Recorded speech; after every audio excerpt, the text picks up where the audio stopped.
yeroo darbe mata duree birmaduu akka baane dubbadhe sagalee waaqayyoo Galaatiyaa boqonnaa 5 lakkoofsa 1 irratti birmadummaatti akka jiraannuuf Kiristoos birmaduu nu baaseera jabaadhaa itti dhaabadhaa deebitanii waan jogarbummaa jala hin seennaa yookaan immoo ufin galchinaa isa jedhudha dubbachaa ture itti keessatti wanta baay'ee tuttuqee maaltu akka nu birmaduun taane nu godha seedu baay'een dubbachaa ture amala seexanaa keessaa inni guddaan birmadummaatti akka nu hin jiraanneef inni tokko maa inni seexanni yeroo hundumaa nama sodaachisa sodaa namatti naqa kan irratti dubbadhaa immoo ergaa Yohaannis duraa boqonnaa 4 lakkoofsi 4 akkas jedha ijoollee koo isin kan waaqayyooti raajota sobduu sanas mootaniittu hafuura isa biyya lafaa keessa jiru sanarra isa isin keessa jirutu caaloo jedha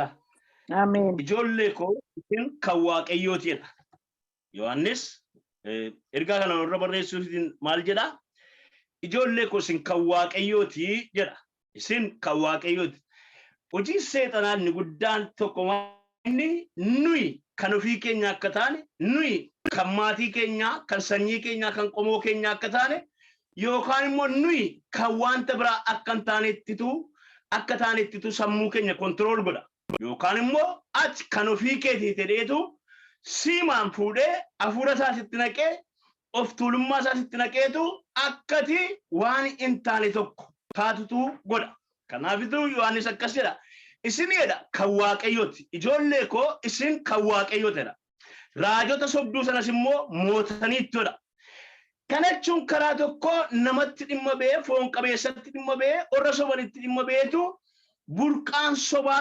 sirumayyuu seexana gatii ta'eefi maal godha wanta hin taane tokkotu si godha keessumaati mana waaqayyoo keessatti tajaajiltootatti maallaqa namoota sobanii lafaa kaanii namooti akka afuufaman namoonni garmalee akka of ilaalan namoonni garmalee akka itti of yaadan godhaniitu godha kanaafitu ijoollee koo isin kan waaqayyooti isin kan eenyu miti kan waaqayyooti raajota sobdoota sanis immoo maal godhaniittu mootaniittodheetu hafuurri inni isin keessa jiru hafuura isa biyya lafaa keessa jiru sanatu caalaadha hafuurri inni isin keessa jiru isa biyya lafaa keessa jiru sanatu caalaadha arra waa tokkoon isinitti hima wanti isin sodaachisu wanti isin naasisu wanti isin nibbisu isin hin nibbisin isin kan waaqayyooti akkanuma isinitti hima isin kan eenyuti kan waaqayyooti itti gaafatamaan keessa waaqayyo abbaan keessa waaqayyo jireenyi keessa kan waaqayyooti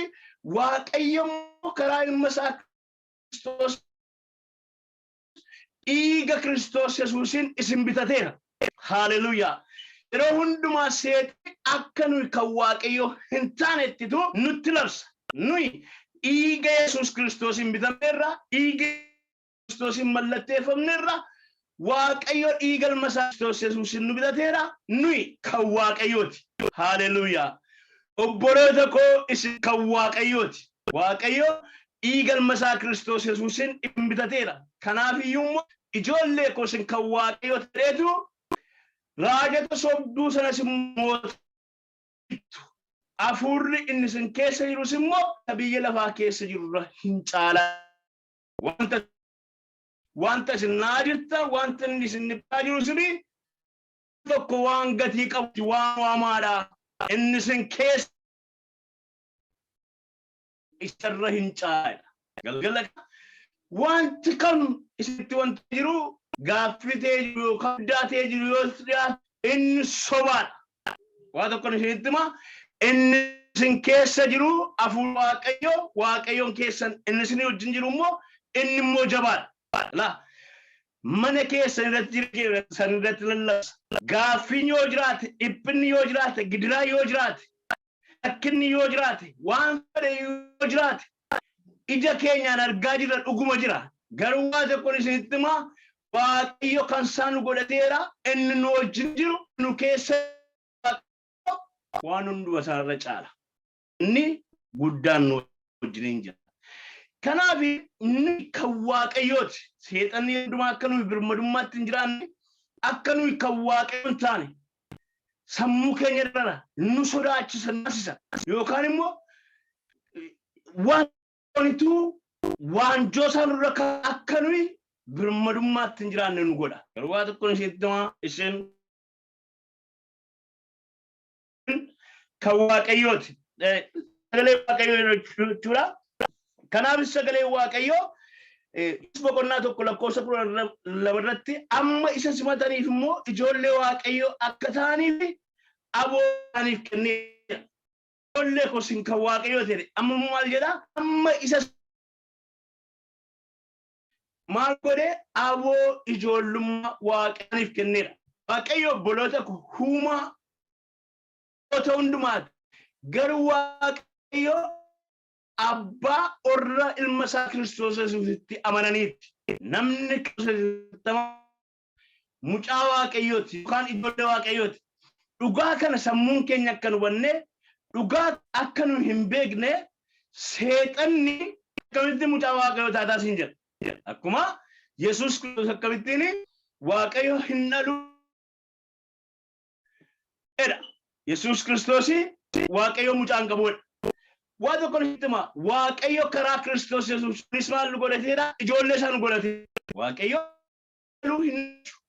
garuu waaqayyo Addaamiin gaafa uume namni biyya lafaarra hin jiru gatii ta'eefitu cinaacha isaa keessaa Addaamiin gaafa uume waaqayyo namni biyya lafaarra hin jiru gatii ta'e biyyoo fuudhee hafuuratti baasee nama godha.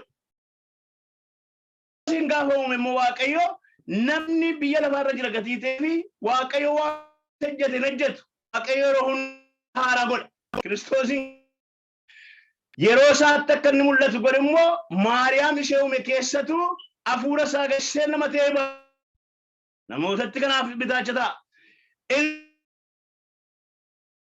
Ilma kooti Kiristoos Yesuus jedhee eenyutu akkas jechuu dandeessa jechuu danda'a.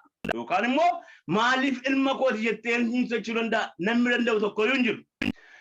Arras immoo nuunis karaa Kiristoos Yesuus orra isatti amananiif immoodha aboo ijoollummaa aboo mucummaa kennaaf isaan maalidha ijoollee waaqayyootadha.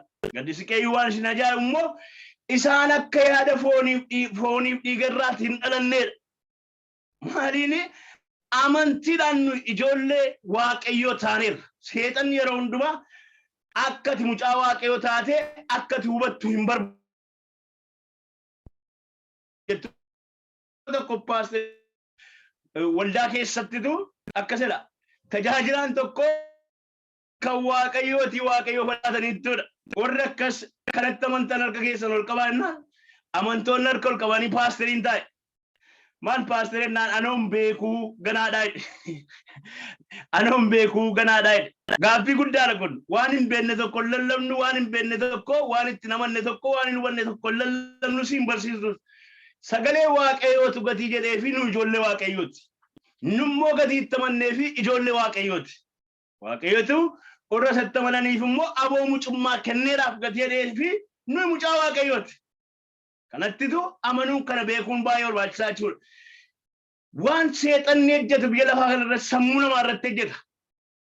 Sammuun namaa kun akka inni dukkanaa'u sammuun namaa kun akka inni isa jalatti sororkeeffamee dhiphatee jiraatu barbaada. Irrattitu hojjeta. Kanaaf sammuu namaa immoo ati wallaalota ogeessota gooteedha. Wallaalota maal godhe ogeessota gooteedha. Ogummaan kun kan inni dhufu sagalee warra kee. Sagalee kee ifaa edha sammuu saaqaadha. Sammuu kan namaaf saaqu sammuu namaa kan namaaf banu waaqayyo jechuudha.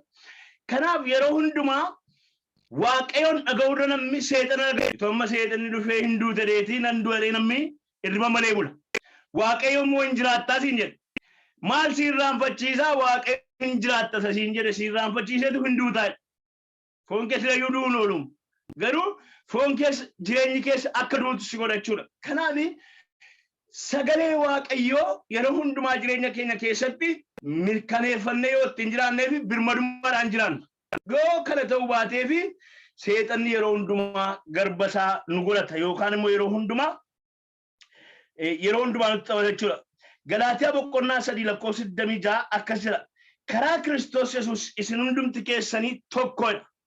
Karaa Kiristoos Yesuus isin hundumti keessan tokko. Edheetu Yihudii yookis Giriikii yookis Birmaduu yookis Garbii dhiira yookis durba gidduu garaagarummaan hin jiru. Karaa Kiristoos Yesuus isin hundumti keessan maali? Tokkodha. Asitti amannaan adii haa ta'u, taatu dhiira haa ta'u. Kiristoos Yesuusin hundumti keenya maali? Tokko jechuudha. Sababiin isaa Kiristoos Yesuusii diinummaa Waaqayyoof nama gidduu jiru maal godheera? Diigeera. Immoo diinummaa namaaf nama gidduu jiru Kiristoos maal godhee? Diigeera. Diigeera gaafa jedhamu Kiristoos Yesuusii akkuma diigeera nutti itti baasee lubbuu isaa kennee ofii fannifamee dhiiga isaa qulqulluu lolaaseetu maal godhe? Diinummaa Waaqayyoof nama gidduu jiru hiike. Diinummaa namaaf nama gidduu jiru hin diige.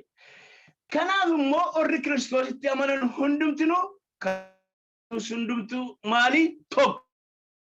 Jiru Birmaduun hin jiru. Giriikiin hin jiru, Yihudiin hin jiru. Hundumtuu karaa Kiristoos maali? Tokko jechuudha.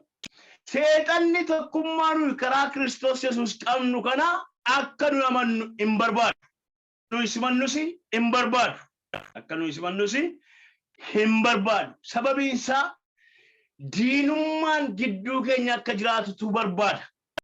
Diinummaan namaaf Waaqayyo gidduu akka jiraatu barbaada.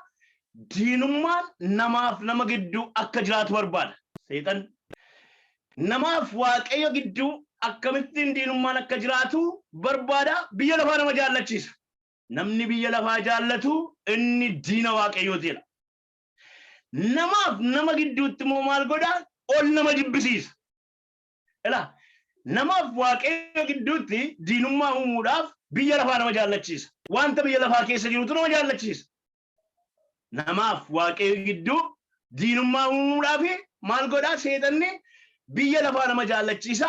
Wanta biyya lafaa keessa jiru nama jaallachiisa. Wanta ijaan argamu, wanta maqaan itti dhaamutu nama jaallachiisa. Nama jaallachiisetu Waaqayyo wajjin diina taasisa. Namaaf nama gidduutti immoo diinummaa uumuudhaaf namaaf namatu ol jibbisiisa. Namaaf namatu ol jibbisiisa. Asii biyya lafaa jaallachiisetu diina godha. Asitti immoo ol jibbisiisetu diinummaa uuma. Diinummaa kana Kiristoos fannoo irratti ol ba'uudhaan dhiiga isaa lolaasuudhaan lubbuu isaa kaffaluudhaan tuffatamuudhaan dhiphachuudhaan gatii barbaachisu hundumaa baachuudhaan abaarsa keenya adaba keenya sookon irra jiru dhukkon irra jiru fannoo irratti fudhatee ol ba'uudhaan maal godhee hin diige. Galgala kana wanti Waaqayyo jireenya keessan keessatti ni ijaaru, mana keessan keessatti ni ijaaru, bara keessan keessatti wanti Waaqayyo ni ijaaru maqaa Yesuusiin kan diigame haa ta'u. Maqaa Yesuus Kiristoosiin kan diigame haa ta'u.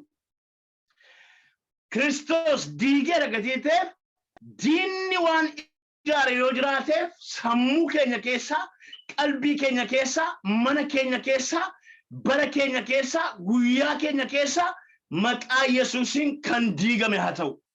Kan diigame haa ta'u. Kanaaf isin hundumti keessan tokko deedee booda erga kan Kiristoos taatanii isin egaa sanyii Abrahaam waan Waaqayyo abdachiisee in argattuudha. Erga kan Kiristoos taatanii isin egaa sanyii Abrahaamidha.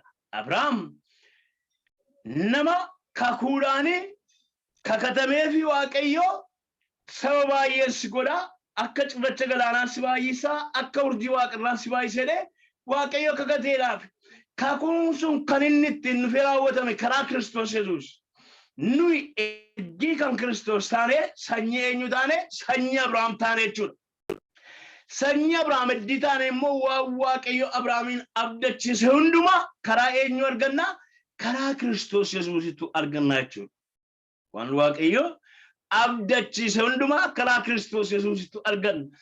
Kanaafi nuyi amma kan nu rakkisu nu dhiphisu maali wanta harkaan qabatamu wanta harkaan qabatamu wanta ijaan argamu wanta namattis mul'ifachuu dandeenyutu nu dhiphisa. Garuu Waaqayyo akkuma sagalee Waaqayyo dhugaa Qorontos irratti Phaawulos akkas jedha. Waaqayyo warra isa jaallatanii fi wanta iji namaa hin argine wanti gurri namaa hin dhageenye wanta harki namaa hin qaqqabanne maal godheera isaaniif qopheesseera. Alaa galgala kana waan tokko hin himaa. Wanta amma si dhiphisaa jirutti hin dhiphatin. Waaqayyo isa caalu siif qopheesseera. Waaqayyo isa caalu siif qopheesseera. Waaqayyo isa fooyyee qabu miti isa yaadaa jirtu dura caalu Waaqayyo siif qopheesseera. Isa immoo iji namaan argine gurri namaan dhageenye harki namaa hin qaqqaban. Waaqayyo wanta guddaa siif qopheesseera jechuudha. Kanaaf karaa eddii ijoollee Abrahaam taaneeti wanta Abrahaamiif abdachiisame hundumasaa karaa Kiristoos Yesuus in arganna yookaan immoo hin dhaallaa jechuudha. Kanaaf egaa Waaqayyo fuulduratti yeroo hundumaa maal ta'uu qabna? Kan Kiristoos ta'uu keenya beekuu qabna. Kan Waaqayyo ta'uu keenya beekuu qabna. Kan Waaqayyo ta'uu keenya beekuu qabna. Sagalee Waaqayyo Gooftaa Yesuus Kiristoos akkas jedhe. Garbichi tokko gooftaa lamaa fi bitamuu hin danda'u. Kan nama lamaa ta'uu hin dandeenye. Namicha tokkotu yeroo tokko in lallaba akkas jedhe. Gogorrii tokkotudha haadha manaa lama qabaadha. Guyyaa tokko gama dhaqee bulaa, guyyaa tokko gamana dhufeetu bulaa. Ituma gidduu deemutu guyyaa tokko gogorriin kun hin du'e. Isheen gamaayi achi jirte heddeedha. Isheen gamanaa immoo achi jirte heddeedha. Yeroo tutturee dhibamuu duusaa beekameedha. Obboloota gowwaa tokko hin hima. Yeroo hundumaa yookaan Waaqayyoof utuu hin ta'in yookaan biyya lafaaf utuu hin ta'in gidduutu deemnu akka hin duuneefi waan hundumaa oddoo lachuuti akka namneef maal ta'uu qabna? Kan Waaqayyoo ta'uu keenya beekuu qabna. Kan Waaqayyoo ta'uu keenya beekuu qabna. Kan Waaqayyoo ta'uu keenya hin beekne ta'eef Waaqayyoof jiraachuu hin dandeenye. Waaqayyoof abboomamuu hin dandeenye. Waaqayyoon eeggachuu hin dandeenye. Waaqayyo wajjin jiraachuus hin dandeenye. Waaqayyoon kadhannees waa argannees amanuu hin dandeenye. Sammuu keenya nu duuchee jira gatii ta'eef jechuudha. Kanaaf kan Waaqayyo ta'uu keenya beekuun baay'ee barbaachisaa jechuudha. Kan Waaqayyo ta'uu keenya. Galgala kana waan jabeessu dubbadhu kan Waaqayyo ta'uu keenya habeen nuyi kan Waaqayyooti. Yohaannis jalqaba irratti maal jedhee? Yohaannis 4:4 irratti maal jedhee? Isin yaa ijoollee koo kan Waaqayyooti. Isin kan eenyuuti? Kan Waaqayyooti. Mee manuma keessan keessa taati anarraa kaasee kan Waaqayyooti. Edhaati wanta jiru hundumaa maqaa Yesuusin ofirraa ari'aa. Isin kan Waaqayyooti. Isin kan Waaqayyooti. Isin obboloota koo kan Waaqayyooti. Waaqayyo immoo dhiiga ilma isaa Kiristoos Yesuusin isin bitateera. Isin kan Waaqayyooti. Nuyi kan Waaqayyooti. Hundumti keenya iyyuu jechuudha. Kanaaf egaa seexanni yeroo baay'ee maal godha? Kan akka nuyi beeknutu hin barbaadu. Kan Waaqayyoo ta'uu keenya beekuu keenya hin barbaadu. Waan tokko hin amma yoo kaatanii Waaqayyoon kadhattanii rakkina keessanitti himattanii dhiphina keessanitti himattanii Waaqayyoo na dhageeratte yoo kaatanii fi inni immoo takka turee dhufeetu maal isiniin jedha? Waaqayyoo si maaliyyuu sin dhageenyeera. Ituu si dhagee beekna siin kennuu siin jira. Ammootu sammuu kee ta'a jechuudha. Kanaaf obboloota koo Waaqayyoo kan isaa nu godhateera. Karaa eenyu? Karaa Kiristoos Yesuus. Maaliin? Dhiiga ilma isaa Kiristoos Yesuusin nu bitachuudhaan. Kanaaf yeroo hundumaa yeroo waa yaaddan ani kan Waaqayyooti. Kan Waaqayyooti. Gatii naaf mijatee miti, gatii naaf mijachuu didee miti. An kan eenyuuti? Kan Waaqayyooti. Kan Waaqayyoo ta'uu keenya beekuun keenya baay'eetu murteessaa jechuudha. Seexanni yeroo hundumaa kanatu barbaada jechuudha. Seexanni hojiin isaa inni guddaan sodaaf dhiphina yaaddoo namatti naquudhaaf jireenya namaa balleessuudha. Seexanni hojiin isaa inni guddaan tokkoffaa maal godhaa? Sodaa namatti naqa. Hojiin isaa inni guddaan sodaa namatti naqa. Akkuma isin sodaattan godha. Akka isin dhiphattan godha. Akka isin yaaddoftanitu godha. Akka isin yaaddoftan, akka dhiphattan, akka sodaattan godha. Yoo isin boqodhee jettanii waa tokko isin sodaachisa. Yoo isin immoo nagaa ta'e jettanii waa tokko isin dhiphisa. Yoo isin immoo gammaddanii karaa tokkoma dhufee jeequmsa isinitti kaasa. Hojiin isaa kana waan ta'eef sababiin isaa nama balleessuudha. Birmaduu taanee gammanne akka nu jiraannu hin barbaadu. Yoo nuyi gammanne in aaraa jechuudha. Yoo nuyi gammanne inni hin dhiphata jechuudha. Kanaaf maal godhaa? Dhiphina, yaaddoo, gadda, gidiraa, sodaa namatti naqa. Kanaanitu maal godhaa? Akka nuyi garba isaa taanee jiraannu nu godha. Nuyi garuu garba isaa taanee hin jiraannu. Sababiin isaa nuyi ijoollee Waaqayyooti. Nuyi ijoollee Waaqayyooti. Paasterii tokkotu Dookter Seefuu Kabbadee namooti tajaajiltoota hin beektu nama yaada akkasii. Yeroo tokkotu dhiitoo tokkotu kana koorratti beeku. Kana koorra gaafa na dhiita'u ganamas kee macaafa qulqulluu ofirra kaa'anii Isaayaas boqonnaa 53 dubbiseeni goddee itti deeman dubbadhaadha. Gaafan dubbadhee fitee gadi bee deemu fedhu kunoo dhiitee jira min banneem naan jiraadha. Lakki anoon simadhuu badeeran jiraadha. Amma ituma jedhu guyyaa tokko hin badeedhe. Sababiin isaa akka nuyi Waaqayyootti namanni akka nuyi Waaqayyootti of hin gannetu godha seetan. Amma yoo kaatee an kunoo fayyeera yoo jetteefi hin fayyine siin jira. Sababiin isaa akkati dhiphattu akkati garba isaa taatu barbaada gatii ta'eef. Kanaaf sodaa namatti naqa akka nuyi nagaadhaan jiraannu hin barbaadu jechuudha. Kanaaf Gooftaa Yesuus immoo jireenya irraa hafaa nuuf kennuudhaafitu dhufe. Kanaafitu Yohaannis boqonnaa 10:27 akkasiidha. Hoolonni koo sagalee koo hin dhaga'u. Anis isaan beeka. Isaan na duukaa hin bu'edha. Ilaa hoolonni koo sagalee koo hin dhaga'u. Anis isaan beeka. Isaanis na duukaa hin bu'edha. Ilaa wanta diinni hojjetu tokko keessaa tokko jetti hima. Ammoo illee kana keessatu jirru ituu lallabuu, ituu warri kadhatan kadhatanii, ituu warri raajan raajanii maal nama godha seexanni akkasiin sagalee isaa hin dhageenye sin godha. Ta'aa jirraamam ilaa kana keessa jirtu. Ammoo illee ituu lallabuu sagalee masaa kana akkati hin dhageenye si godha. Sagalee masaa kana akkati hin dhageenye godha. Gooftaa Yesuus Kiristoos maal jedhee? Hoolonni koo sagalee koo hin beekodha. Sagalee koo hin beeku hin dhaga'u na duukaas immoo hin bu'odha. Amma maal nu godhaa? Akka nuyi sagalee isaan dhageenye godha. Diinni wanta guddaan hin nurratti jedhu teenyee jirraa lallabamaa jira. Waldaa keessatti isa ta'u, manattis akkas ta'u, sagantaa akkasii irratti isa ta'u, sagalee Waaqayyoo lallabamaa jira. Kana keessa jirra garuu akka nuyi hin dhageenye godha. Gaafa gurra keenya nu duuchu maal nu godhachuudha? Nuyi hoolota Kiristoos miti jechuudha. Hoolonni koo sagalee koo hin dhaga'u. Anis isaan beeka. Isaanis immoo maal ta'u? Na duukaa hin bu'odha. Maalin duukaa bu'u nama gooftaa koo lafarra hin jiru akkana argaa jirtan kana arguu hin dandeenye. Garuu sagalee koo hin dhaga'u.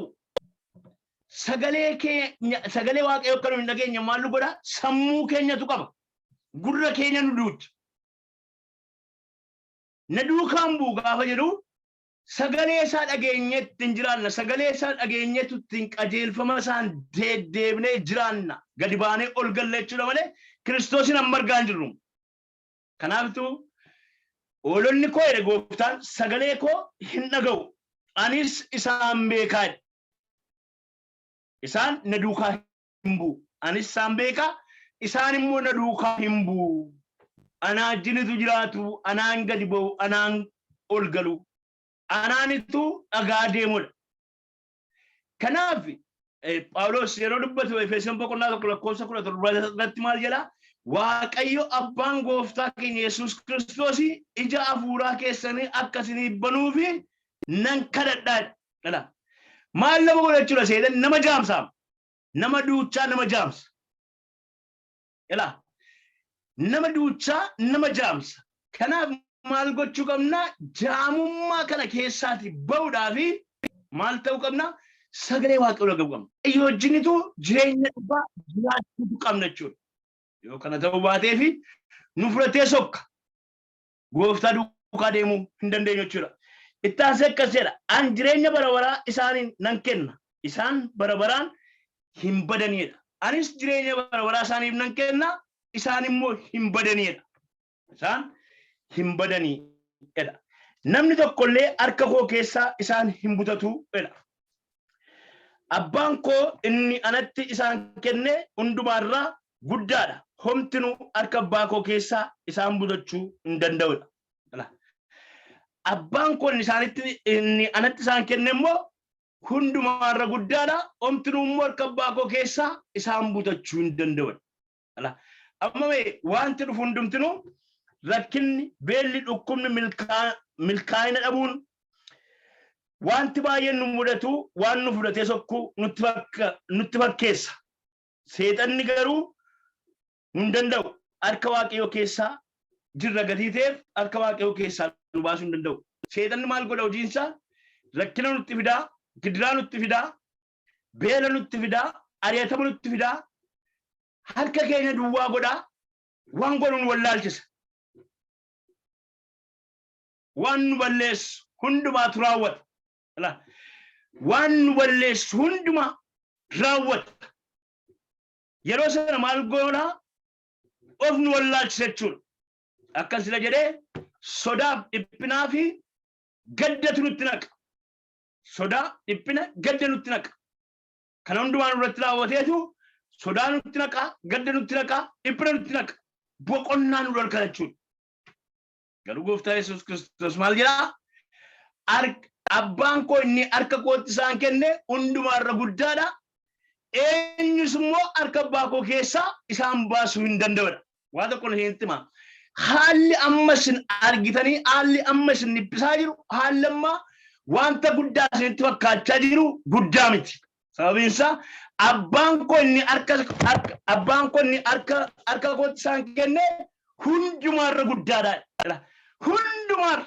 waan hundumaarra eenyutu guddaadha waaqayyootu guddaadha harka isaa keessaa immoo eenyuyyuu isaan butachuu hin danda'udha ati obboleessa obboleettii koo ati kan waaqayyooti harka waaqayyoo keessa jirta haalli mul'achaa jirru haalli dhagaa jirtu hundumtinuyyuu si fuudhan sokku harka isaa keessaa si baasuu hin danda'u harka isaa keessaa si baasuu hin danda'u si gaddisiisuu danda'a si dhiphisuu danda'a si sodaachisuu danda'a garuu waa tokko sittimaa harka waaqayyoo keessaa si baasuu hin danda'u waaqayyoonni harkaan si qabee jiru inni waan hundumaa gararraa jira inni waan hundumaarra guddaadha isa guddaa kana keessa kan si baasu tokkoyyuu hin jiru harka isaa keessaa kan si baasu tokkoyyuu hin jiru kanaan moo'icha birmaduu akka nuti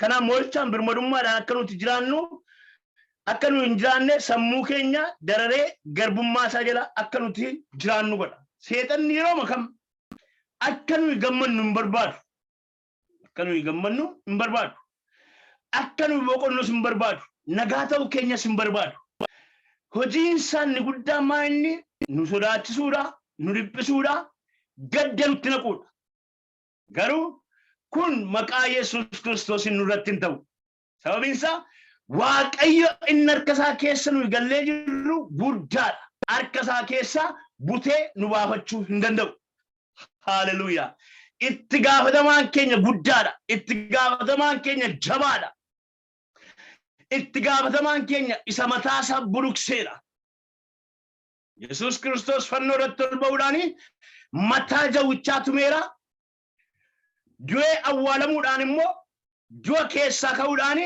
arfii du'a cabseera dhiphinaaf gadda keenya gidiraa keenya immoo fudhatee fannoo irratti ol ba'eera galgala kana maqaa Yesuus Kiristoosiin bilisa baaneerra nuyi birmaduudha nuti birmaduudha birmadummaatti akka jiraannuuf Kiristoos birmaduu nu baaseera kanaaf sodaa isaa keessa hin jiraannu jechuudha ija birmadummaa godhachuu ija birmadummaa godhachuu isee dubbadheeni dhaabatu qoolii amma tokko dubbadheen dhaaba akkasidha ija birmadummaa godhachuu sodaa malee jiraachuu sodaa seexanaa sodaa jireenyaa iji birmadummaa inni guddaani sodaa malee jiraachuudha waaqayyo irratti of gatanii jiraachuu haleluuyaa obboloota koo namni yeroo darbe dubbadheen natti fakkaata barcumaan irra taa'u barcuma harki namaa ejjete kana irratti of gatuu hin dandeenyu amma yoo nufee fiigee ol kuloolaa irra ta'a nabaata deeman irra taa'a ka isinis nabaatettanii mara teessan harka waaqayyo irratti of gatuu dadhaba namni haleluuyaa harka waaqayyo irratti of gatuu dadhaba malee wanta harki namaa hojjete irratti of gatuu hin dadhabu namni garuu waan tokkoon heettima harka waaqayyo irratti of ganne hajiraan inni nu baachuu hin dadhabu haleluuyaa waaqayyoonni nu baachuu hin dadhabu harka isaa irratti of ganne jiraanne jechuudha sodaa malee jiraachuu sodaa seexanaa sodaa jireenyaa sodaa malee jiraachuu waaqayyotti koluu galluu waaqayyo irratti of gatuu waaqayyoon abdachuu sodaa tokko malee jiraachuu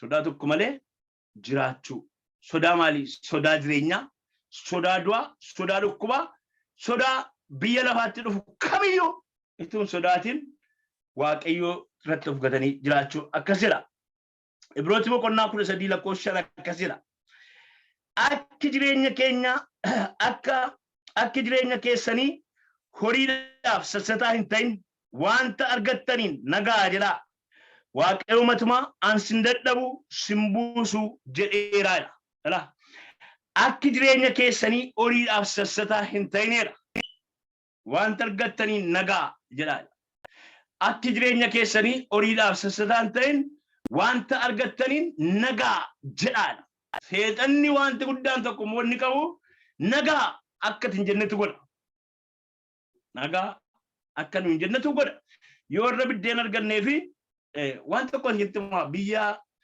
Sudaan ture obbolooti koo baay'een kana keessa jiru Sudaanonni islaamota baay'een isaanii jechuudha harka 100 keessaatii 90 islaama garuu waan tokko hittima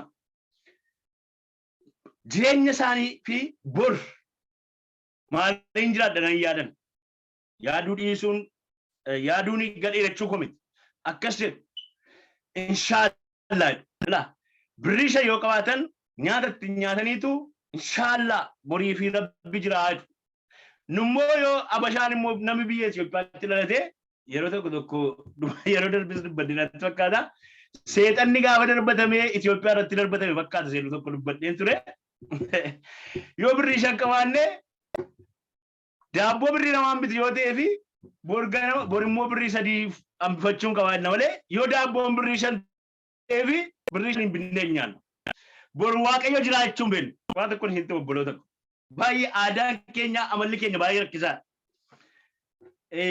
anama biyya isaanii keessa baay'een ture gadi ta'ee fi amala kana huradheera borii waaqayyo naaf jira edee jiraachuu beekamman bor waaqayyo naaf jira sababiin isaa yoo inni na jiraachise hin jiraadhaka borii waan ta'uuf jiruun beekuun garuu biddeen nyaadhee ooluuf hin dhibbadhaa yookaan immoo bishaan hin dhugee ooluuf hin dhibbadhaa yookaan Kiristoos halkan kana fudhataa kanaafi bor iseedhuunitu nama yaaddessa kanaafitu sagalee waaqayyo maal jedha akki jireenya keessanii horiidhaaf sassataa hin ta'inedha hin ta'in bakkaan sassatini yaaddeen yaaddoo malee jiraadhochuusaati wanta argattaniin immoo nagaa jedha nagaa immoo hin beeku seetan nagaa hin beeku saammachuu amma akkuma isin jedhe mootummaan nagaa hin beeku sabni nagaa hin beeku barataan nagaa hin beeku biyya keenya irraati ardii Afrikaa guutummaa irraati hundumtuun saammata fudhatee hin deemu borii baduudhaaf jira orrisa fuuldura jiranii godhaniiru du'aniiru badanii seenaan isaanis maal isaanis awwaala keessatti hafe orri kaleessaa kanaa jedhee yaadu isuma sanatu hojjeta fakkeenyaa tokko isintuma gaafa gaadaa fi ajjeesanii mana isaa keessaatti doolariin keessaadhaan mana sana keessaa yaa'ee dhume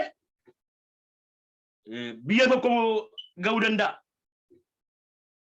maal godha akka du'uun beeku jechuudha kun baay'ee rakkisaadha kan keenyas gadi yaasne malee namooti du'an akkasuma kanaaf itumaa inni nagaa akka jireenya keessanii immoo nagaa jechuu baraa waan argattanii nagaa jechuu baraa sababiin isaa immoo waaqayyo matumaa an sin dadhabu sin buusu jedheeraadha waaqayyo inni si waame maal godheera ani sin dadhabu ani sin buusu kanaaf maal hin ta'ini yaaddaa dhiphachaa sodaachaa gaddaa akkamiin taa'ichaan jiraatinii ani itti gaafatamummaa kee fudhadheera ani responsibility kee fudhadheera kan kootiin harka jirta ani kan dhuunfaa koo si godhadheera ani sin dadhabu sin buusu maal hin ta'ini yaaddaa dhiphachaan jiraatinii garba yaaddoo garba dhiphinaa garba sodaa hin ta'ini walaba ta'e jiraadhoodha biyya nuyi keessa jiru kana keessa dimokiraasiin kun baay'eedha Dr. Zalaalam akkas jedhee dhibbarratti waa qabu fakkaataa amma biyya keenyaatuma dimokiraasii namaa kennan iyyuu namni ittiin iyyuu hin jiraatu maaliif sammuun namaa waan bare sana keessaa bahuu hin danda'u sammuun keenya waan barre keessaa bahuu hin danda'u waaqayyo sagalee isaan yoo keessaa akkatti nu baase malee ituma nuu kennan iyyuu ittiin jiraachuu hin dandeenyu jechuudha baay'ee nama rakkisa kanaafi ani waaqayyo maal godheera sin dadhabu sin buusu sin jedheera kanaafiyyuu hin sassataniin hin yaaddaniin hin dhiphatini aniyyuu sin danda'a sin jechaa jira waaqayyo aniyyuu sin danda'a kanaafi idiruu hirmadummaan inni guddaan maa inni waaqayyo na danda'a waaqayyo nan buusu jedhanii waaqayyo irratti of gatu waaqayyo of kennu akka ittiin jiraachuu jechuudha matumaa sin dadhabu sin buusu jedheeraadha itti gaafatamummaan keenya gaa kan waaqayyo akka ta'etu dubbata jechuudha inni lamaffaan immoo amantiidhaan jiraachuu amantiidhaan jiraachuu Ambaaqoon boqonnaan lama lakkoofsa afur akkas jedha kunoo namni afuufamu nama yaada qajeelaa miti namni qajeelaan garuu amantii isaan hin jiraataa kunoo namni afuufamu nama yaada qajeelaa miti namni olof qabu namni of tuulu namni anammoo maleedhu namni ana malee jedhu kuni nama afuufamaadha kana jechuun maal jechuudha ana malee seexanni jireenya namaa keessatti tokko wanti guddaan inni hojjetu ana malee namatti naqa nama yaada qajeelaa miti nama afuufamaadha namni qajeelaan garuu amantii isaan hin jiraataadha namni qajeelaan amantii isaan hin jiraata jechuun waaqayyo nan dadhabu waaqayyo nan buusu waaqayyo nan gatu waaqayyo fayyisaa kooti faarsaa boqonnaa 27 maal jedha waaqayyo ifa kooti dukkana koos immoo ibsaa yoos immoo eenyu nan sodaadhare eenyu irrattis immoo phere maree waaqayyo maal kooti fayyisaa kooti waaqayyo maal kooti gaachana kooti waaqayyo maal kooti anaaf jireenya kooti inni na danda'a inni nan buusu inni nan gatu inni nan dhiisu nama jedhutu jiraata jechuudha kanaafiyyuu maalan sodaadhare gaafa jedhu wanti nama sodaachisu baay'eedha kanaafitu ilaaleetu waaqayyo fayyisaa kooti waaqayyo ifa kooti dukkana koos immoo ibsaa wanta naannoo kootti dukkana natti ta'e kana wanta bitaachinatti galaa jiru kana inni hin ibsaadhe waaqayyo ifa kooti dukkana koos immoo hin ibsaa yoos immoo maalan sodaadhare eenyu duratti immoo phere maree kanaafi sodaa malee jiraachuu amantiidhaan jiraachuu waaqayyo na danda'a waaqayyo nan dhiisu waaqayyo nan buusuudhani harka isaa irratti of gatu akkuma sila jedhe gaa rakkinni keenya inni guddaan barcuma harki namaa hojjeterraa nan kuffisonnee irra taa'uu hin dandeenya waaqayyoon isa waaqaaf lafa uume isa wanta hin argamnetti waan argamu godhuu irratti immoo of gannee jiraachuu hin dandeenyu isa kana rakkinni keenya inni guddaan kanaafi waaqayyo waaqa akkasiitillee isa wajjin jiraachuu jechuudha qulqullummaadhaan jiraachuu qulqullummaan jiraachuun baay'ee barbaachisaadha kakuu haaraa keessa qofatti al 14 waa'ee qulqullummaa dubbata macaafa qulqullummaan jiraachuu iji birmadummaan guddaani tokko immoo qulqullummaan jiraachuudha. Efesoon boqonnaa 4:4 irratti akkas jedha. Namummaa haaraa isa qajeelummaaf qulqullummaa dhugaatti fakkaatti waaqayyootiin uumame uffadhaa. Namummaa haaraa isa qajeelummaaf qulqullummaa dhugaatti fakkaatti waaqayyootiin uumame uffadhaa. Isa kana uffadhaa. Qulqullummaan keenya ofii keenyaan qulqulluu ta'uu hin dandeenyu. Qulqullummaan keenya akka moofaa abaarsaatidha. Qajeelummaan keenya akka moofaa abaarsaatidha. Qulqullummaa gaafa dubbannu Waaqayyo Kiristoos Yesuus isa qulqulluu ta'e keessaan nu ilaala waan ta'eef jireenya keenyatti dhumiti. Waaqayyotti hidhuudha qulqullummaa isa jedhu kana Waaqayyo wajjin olitti fiduudha jireenya keenya qoomiti. Nuyi abboomamuudhaan qulqullummaadhaan jiraachuun keenya immoo barbaachisaadha. Kanaafituu namummaa haaraa isa qajeelummaaniif qulqullummaa dhugaatiin fakkaattii waaqayyootiin uumame uffadhaa. Namummaa haaraa inni moofaani maal ta'eera? Dhiiga Kiristoos Yesuusin nurraa sokkeeraa jechuudha. Dhiiga Kiristoosin nurraa keera.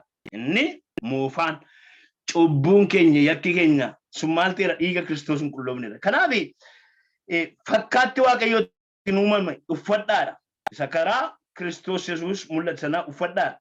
Qorontos saduraa boqonnaa 1:30-31 immoo akkas jedha. Kiristoos jiraachuun keessan waaqayyo biraa ta'e waaqayyo Kiristoosiin ogummaa keenya nuuf godhe. Isumaan qajeelota taane waaqayyoof qulqulloofne hin furamnaadha. Qulqullummaa keenya qulqullummaa ofii keenyatti nu gaafa hin jedhu mucaa tokkotu yeroo tokko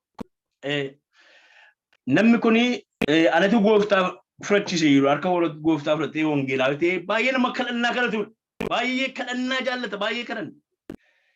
Guyyaa tokko mucaan tokkotu akkas jedha.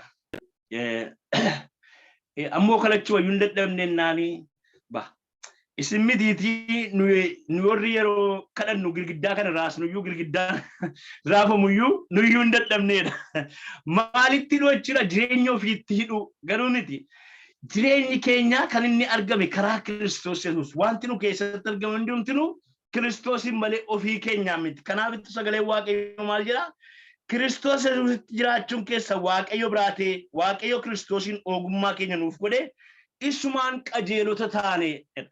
Kiristoos Yesuusitti jiraachuun keessan waaqayyo biraa ta'e jiraachuun keenya kun maal biraa ta'e waaqayyo biraati akka ta'etu sagalee waaqayyo nutti dubbachuu jechuudha. Waaqayyo Kiristoosin ogummaa keenya nuuf godhe isumaan qajeelota taane waaqayyoof qulqulloofne hin furamneedha. Inni guddaan tokko gaamaa inni waaqayyo karaa Kiristoos Yesuus qajeelota akka nu godhe isumaan immoo akka nu fure isumaan immoo ogummaa keenya akka inni nuuf godhe beekuu hubachuun barbaachisaa jechuudha. Lakkoofsa 31 kana dubbiseen dhaaba. Kanaafis namni of jaju gochaa gooftaatiin of jaju kan jedhu caafameedha. Namni inni kam akka olii keenya ilaallutti anamma yeroo lallabu jabaa fakkaachuu hin danda'a. Inni taa'ee dhaggeeffatu immoo akka laafaatti of ilaaluu danda'a. Miti. Namni of jaju kamiyyuu eenyuun of jaju? Kiristoosiin of jajudha. Wanti nuuf ta'e hundumtuu karaa isaa nuuf ta'e malee nuyi omaa tokkoyyuu miti jechuusaati. Nuyi omaa tokkoyyuu miti. Nuyi waa tokkottiyyuu namoota lakkaa'amnu miti. Kanaaf ija kana godhachuun baay'ee barbaachisaadha jechuudha. Kanaaf egaa birmadummaatti akka jiraannuuf Kiristoos birmaduu hedduu nu baase itti jabaadhaa dhaabadhaa jedheetu waanjoo gabrummaa sanatti immoo of hin deebisnaadha.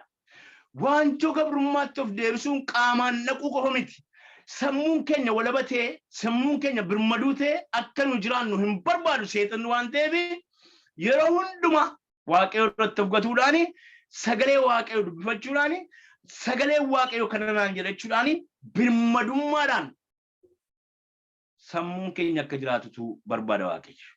Kanaaf seexanni immoo sammuu keenya dirree lolaa isa guddaa dirreetti dhaqanii ol waraanan dirreetti dhaqanii dhiphisan dirreetti dhaqanii boqonnaa dhorkanitu gochuu barbaada gatii fi maal ta'uu qabna sammuun keenya birmaduu beeka jiraatu gochuu qabna yaaddaa dhiphachaa gaddaa sodaachaa akka nu jiraannutu barbaada gatii fi sodaa malee waaqayyo koo na danda'a waaqayyo koo simbuusu sindadhabu naan jedheera waaqayyo koo na jiraachisa waaqayyo koo jireenyaaf na waame waaqayyo koo birmaduu na baaseera inni sammuu keenya kanatti ittimaa jiraachuun keenya barbaachisaa jechuudha seexanni nuun warra Kiristoos hin qabnuuni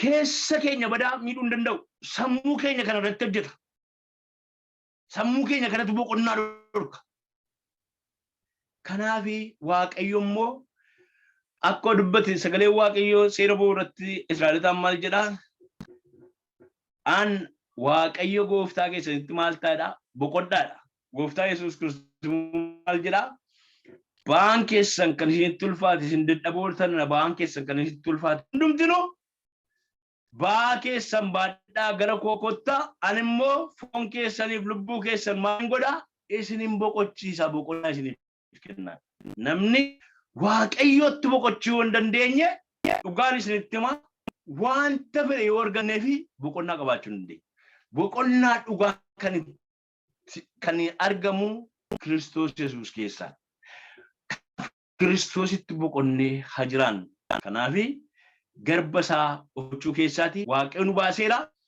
sammuu keenyaan garba isaa taanee kan jiraannuuf waaqayyo sammuu eegu waaqayyo gooftaan koo isin haa eebbisu eebbifama isin jaalladhaa dachaa eebbifamaa gooftaa isin haa eebbisu xumureera.